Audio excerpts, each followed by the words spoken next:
Hello mga loves! Kumusta po kayo?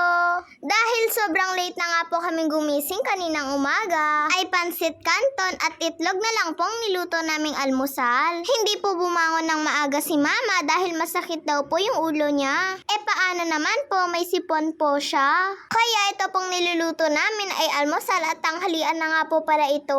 Alas 11 pasado na rin po kasi dito sa mga oras na to mga loves. Ito na nga po, tinutulungan ko na po si mama. Ako na nga lang pong nagpiprito ng itlog. Konti nga lang pong nakain ko sa pansit canton dahil puro maanghang nga pong niluto ni mama. Kaya etong itlog na lang pong sa akin. At kaninang mga bandang alauna pasado, ay nagpunta po kami nila mama at papa sa Tuguegarao. Kukunin po kasi namin yung pinareserve po naming notebook sa tito ko po. At bibili na nga din po kami ng mga school supplies po namin. Eto nga po, pinupunas-punasan pa nga po ni papa yung motor niya. Bagong linis niya po kasi ito nung isang araw. Nagulat nga po si mama dahil first time po maglinis ni papa ng motor niya noon, tapos hindi po umulan. Madalas po kasi kapag po naglilinis si papa ng motor ay bigla pong uulan mga loves. Kaya niloloko po ni mama si papa dahil ang galing-galing naman daw po niya na first time niyang maglinis ng motor na hindi po umulan. At nung nakarating na nga po pala kami dito sa Tuguegarao, ay dediretso po kami sa tito ko para po kunin yung mga notebook sa kanya. Mura pa rin po kasi sa kanila mga loves. Yung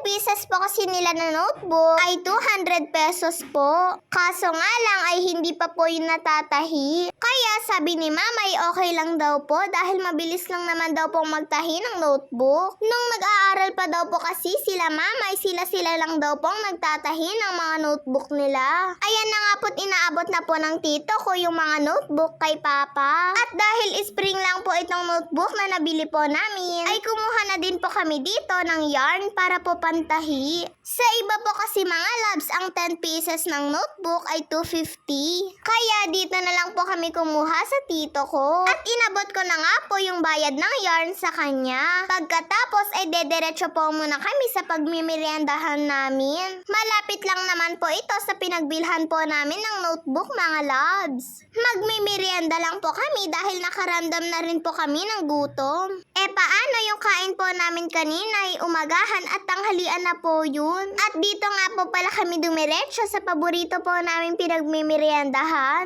Sa tabi nga lang po pala nito ng 698 mga loves. Dalawang stick ng siomay nga lang pong kinuha ko. At pinainit ko nga po pala muna ito sa kanila dahil mas masarap pong kumain kapag pumainit. At tinanggal na nga po pala ni ate yung mga siomay sa stick ko. At inisa-isa niya na nga po itong nilagay sa baso. Pagkatapos ay nagpalagay lang po ako ng matamis na sauce. Ayaw ko din po kasi ng may suka. Siomay o di kaya kwek-kwek ang madalas ko pong minimerienda kapag po nagmimerienda kami dito. Lumpiang gulay at Shanghai naman pong gusto po nila mama at papa dito. Masarap po kasi mga loves yung luto po nila dito.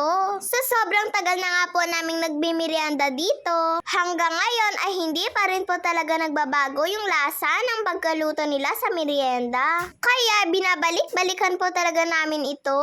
At dahil nangangalay na nga po yung paa ko kakatayo, ay umupo po muna ako dahil may bakante naman pong upuan sa likod. Naginhawaan nga po ako nung nakaupo na po ako mga loves. At malapit ko na nga din pong maubos ito pong kinakain kong siomay ko. Hindi na nga po ako nagdagdag dahil nabusog na po ako. Hindi na nga din po ako nag-juice dito mga loves. Dahil pagkatapos ko pong kumain ng ganito ay tubig lang po ang gusto ko pong inumin. Naku nga po mga loves, at baka hindi na nga po kami matuloy na bumili pa ng ibang school supplies. Paano naman po kasi sumakto pong nagka-problema yung ATM machine. Kahit anong machine na nga po yung ginamit po namin sa ATM ni papa. Kaso nga lang po ay wala pa rin po talaga. Hindi na nga rin po kami makakabalik bukas dahil may pasok po si papa. Babalik na lang po siguro kami kapag po may day off ulit si papa. Ayaw naman daw pong mag-commute ni mama dahil sobrang mahal daw po ng pamasahe. At pagkatapos nga po naming tinesting yung ibang ATM machine dito sa Tuguegarao, dahil nga po wala po talaga, ang sabi po ni mama ay uuwi na lang daw po kami. Kaya dumiretso na po kami dito sa parking dahil uuwi na po kami. Yun lang po mga loves, maraming